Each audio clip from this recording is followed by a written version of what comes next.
Today we're going about to know how to distinguish American English and Australian English. I split the video into 3 parts. First is vocabulary. Second is grammar. Third is some tips. Before we introduce vocabulary, we need to know that Australians are as lazy as Americans, so that there are many abbreviations in Australia. The first word is arvo. American example: I will go there this afternoon. Australian example: I will go there this arvo. The second word is servo. American example: I like the service the waitress supplies. Australian example: I like the servo the waitress supplies. The third word is brekkie. American example: I like to have sandwiches for breakfast. Australian example: I like to have sandwiches for brekkie. Let's move up to the second part. The special grammar in Australian English. The first grammar they use is using me when my has to be used. American example: my computer is very expensive.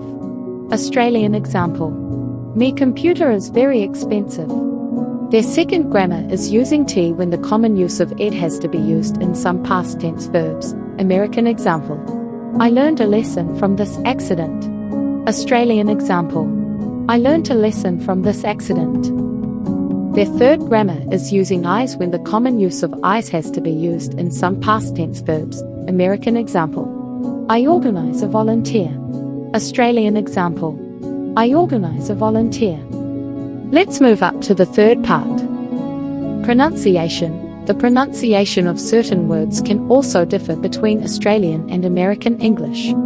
For example, Australians often pronounce the letter A in words like dance and chance as a long A sound, while Americans typically pronounce it with a short A sound. Slang.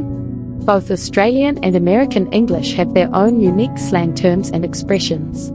For example, Australians might use the word arvo to mean afternoon, while Americans might use the phrase in a jiffy to mean in a moment.